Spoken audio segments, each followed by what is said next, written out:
Imagine uma sociedade tão avançada que encontra uma maneira de construir uma nave capaz de viajar pela vasta imensidão do espaço. Isso nos leva a uma hipótese interessante. Se alienígenas já nos visitaram e há milhões de pessoas convencidas disso, por que não existe uma prova definitiva? Talvez a resposta esteja em um grupo misterioso de agentes governamentais encarregados de mascarar a verdade, ordenados pelos poderes constituídos para manter em sigilo os segredos do cosmos. Hoje, investigamos os segredos dos Homens de Preto, cuja única missão parece ser encobrir evidências reais de alienígenas na Terra. Albert K. Bender ficou fascinado por OVNIs, pesquisando por horas a fio na biblioteca pública de Bridgeport. Buscando contato com o mundo mais amplo dos entusiastas de OVNIs, ele fundou o IFSB, o Bureau Internacional de Discos Voadores. Isso foi em maio de 1952. 5 meses depois, em outubro de 1952, eles lançaram sua revista Space Review. Já contavam com filiais em 6 países, incluindo México, Itália e Austrália. Avistamentos de OVNIs aumentaram naquele ano em Washington, D.C. e região, e Bender publicou artigos sobre os casos que conhecia. Será que foi um aviso de alienígenas insatisfeitos com os relatos de suas travessuras? Bender começou a se sentir em perigo, mas tinha um plano. Ele publicou o seguinte, dirigido aos ocupantes de naves interplanetárias que têm observado a Terra. Nós da IFSB desejamos fazer contato com vocês. Somos seus amigos. Ele pediu para todos que liam a Space Review enviarem uma mensagem telepática no dia 15 de março de 1953. Esse seria o dia do contato. Ele disse que alienígenas o contataram telepaticamente. Se essa mensagem parece familiar, é porque é. Em 1974, o grupo musical Klaatu transformou isso em uma música de sucesso. Um ano depois, os Carpenters lançaram sua versão, que ficou no top 10. No dia do contato, Bender e seus muitos seguidores iniciaram sua mensagem mental. Mas algo deu errado. Sua cabeça começou a doer, luzes azuis piscavam ao redor e o quarto cheirava a ovos podres. Então, uma voz falou: "Temos observado você e suas atividades. Por favor, pare de se aprofundar nos mistérios do universo. Apareceremos se você desobedecer." Assustado, mas determinado a revelar a verdade, Bender não parou. Ele relatou esse encontro em sua revista, junto com outras histórias de conexões alienígenas. Depois de dias sentindo que estava sendo vigiado e seguido, e chegando em casa e percebendo pequenas mudanças, como se alguém tivesse vasculhado seus dados sobre OVNIs, Bender recebeu a visita dos seres que ficariam conhecidos como os Homens de Preto. Em 1962, Bender documentou em seu livro Discos Voadores e os Três Homens que havia visto homens vestidos com ternos pretos, usando óculos escuros e chapéus fedora pretos. O trio usava comunicação telepática. Eles sugeriram que os corpos que Bender estava vendo eram humanos abduzidos usados para comunicação. Eles mostraram imagens de um planeta destruído por saqueadores de um sistema distante, de onde vieram os alienígenas. A mensagem era clara. Eles destruíram um planeta e podiam repetir isso. Segundo Bender, eles vieram extrair um produto químico valioso do oceano da Terra e não tolerariam interferência. Eles deram ao Bender uma visão telepática de sua verdadeira aparência. Como Bender escreveu, ela mostrava um monstro horrendo, mais assustador que qualquer um que já vi em obras de ficção científica ou fantasia. Seja qual for a verdade, Bender cancelou sua revista Space Review em outubro de 1953, um ano após tê-la iniciado. Isso, apesar de sua IFSB ter um enorme público internacional. Ele escreveu em sua última edição: "Gostaríamos de publicar toda a história na Space Review, mas, devido à natureza das informações, lamentamos ter sido orientados a não fazer isso. Aconselhamos aqueles envolvidos em trabalhos sobre discos voadores a serem muito cautelosos." Os Homens de Preto cumpriram sua missão. O Escritório Internacional de Discos Voadores fechou e a verdade ficou oculta. Nem o lançamento do livro 9 anos depois conseguiu reviver a histeria que se esperaria após uma visita dessas.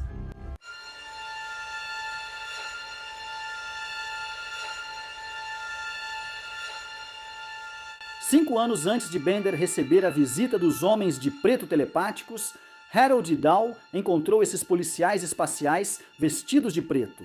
Durante uma missão de conservação no Puget Sound, Washington, com seu filho e cachorro, Harold Dahl viu 6 naves em forma de rosquinha flutuando a cerca de 800 metros de seu barco. Ele assistiu, impressionado, enquanto uma das formas descia 4.500 metros, espalhando destroços metálicos. Infelizmente, seu filho se feriu e o cachorro morreu pelos destroços. Ele tirou algumas fotos e depois as mostrou ao supervisor Fred Crisman. Fred ficou cético, mas quando foi ao local, viu a estranha nave com seus próprios olhos. Na manhã seguinte, um homem de terno preto visitou Dahl. Eles falaram sobre a experiência do dia anterior e Dahl foi orientado a não comentar o incidente. Coisas ruins aconteceriam se ele falasse. Gray Barker, em seu livro de 1956, Eles Sabiam Demais sobre Discos Voadores, citou os enigmáticos Homens de Preto. O que eu disse prova que sei muito mais sobre sua experiência do que você gostaria de acreditar. Harold Dahl e Fred Crisman depois alegaram que tudo foi uma farsa. Será? A confissão reforçou a crença de que os homens de preto existem e assustaram os 2 homens e os levaram a fazer uma falsa confissão. E as fotos? As provas que convenceram Crisman e Dahl de que viram algo. As fotos estavam tão borradas que não mostravam evidências. Seria esse mais um ato dos homens de preto? Dahl disse que os homens de preto as desfocaram de algum jeito. Antes da suposta confissão, Harold e Fred procuraram um jornal de Chicago para relatar sua história. 2 oficiais militares da inteligência A2 do Exército, a pedido do jornal, vieram investigar o local. No dia seguinte, o avião B-25, em que os 2 oficiais estavam voltando para casa, pegou fogo e caiu. Ambos os oficiais morreram. Os homens de preto enviaram uma mensagem clara para Harold e seu chefe. Os 2 oficiais tinham informações que poderiam ter comprovado a existência de alienígenas? Ou isso foi apenas uma coincidência? Existe alguma evidência que comprove as afirmações das nossas testemunhas oculares? Em 2008, Shane Savar e um segurança do hotel afirmaram ter avistado um OVNI do hotel Niagara Falls, onde ambos trabalhavam.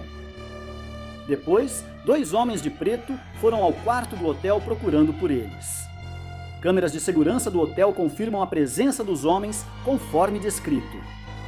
Funcionários do hotel disseram que eles não tinham pelos nem sobrancelhas. Os ângulos mostram 2 homens excepcionalmente grandes, ameaçadores e sérios. Mas a clareza não confirma nem desacredita as afirmações dos funcionários do hotel. 40 anos antes, em 1968, o pesquisador de OVNIs, Jack Robinson, foi perseguido por um homem determinado que ficou parado do lado de fora do prédio de apartamentos deles, em Nova Jersey, por 3 dias consecutivos. Jack e sua esposa relataram que o apartamento parecia revirado. Timothy Green Beckley, amigo deles, tirou uma única foto do homem. Ele estava parado de modo ameaçador na porta de um prédio, usando chapéu e sobretudo pretos sobre o terno preto. Testemunhas ou alvos dos homens de preto relataram que eles não tinham sobrancelhas nem cílios. A pele deles é branca, pálida e fria ao toque, e eles mantêm uma expressão facial neutra e profissional. Alguns relataram que usam batom e, ao serem observados de perto, parecem ter fendas no lugar da boca. Eles não parecem humanos e só se aproximaram de quem viu ou pesquisou OVNIs. Além de uma aparência física incomum, os homens de preto podem possuir poderes que normalmente não são associados a seres humanos. Dan Aykroyd, famoso por Os Caça-Fantasmas e os Irmãos Cara de Pau, trabalhou numa série de TV chamada Out There, sobre encontros alienígenas. Ele filmava um episódio no set quando decidiu fazer uma pausa. Nas ruas de Nova York, Aykroyd viu um carro preto do outro lado.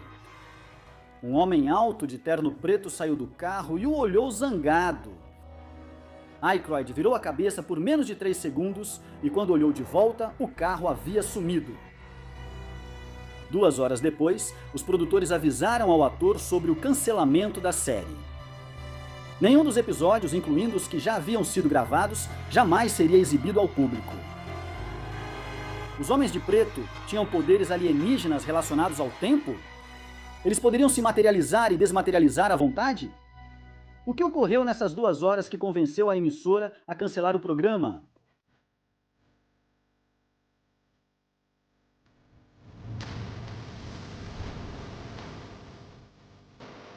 Em 1997, a Sony Pictures lançou o agora famoso filme Homens de Preto, com os misteriosos personagens principais, o Agente K e o Agente J. Apenas humanos querendo combater o mal. Seus poderes vêm apenas da tecnologia alienígena. Assim como nas histórias dos verdadeiros Homens de Preto, a equipe usa ternos pretos e óculos escuros. Os óculos são projetados para impedir que o neuralizador que apaga memórias apague as próprias memórias deles.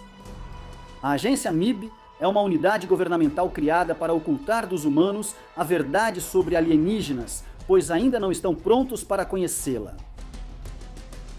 Será que os verdadeiros Homens de Preto poderiam ser apenas uma entidade governamental? Eles estão associados à Área 51. Bender disse que os alienígenas se comunicavam por telepatia. Dr. Herbert Hopkins, um respeitado médico de família de Old Orchard Beach, Maine, encontrou os Homens de Preto em 1978. Ele os descreveu como carecas, sem sobrancelhas nem cílios. Eles tinham uma pele lisa de plástico, como a de uma boneca, exceto que era de um branco cadavérico, e falavam em um tom monótono e sem expressão, com uma fala pausada. Como se você estivesse ouvindo isso vindo de uma máquina capaz de falar. John Keel, autor de As Profecias do Homem-Mariposa, sugeriu que os Homens de Preto seriam androides ou robôs de uma sociedade avançada. No fim, restaram mais perguntas que respostas, o que parece cumprir os objetivos dos pares de observadores alienígenas bem vestidos. Estão nos vigiando e desmotivando a buscar a verdade sobre alienígenas? Se for assim, será que o nosso próprio governo está no comando?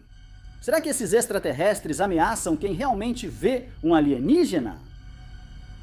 Você se sentiria seguro se 2 Homens de Preto se aproximassem para falar sobre pesquisas de alienígenas?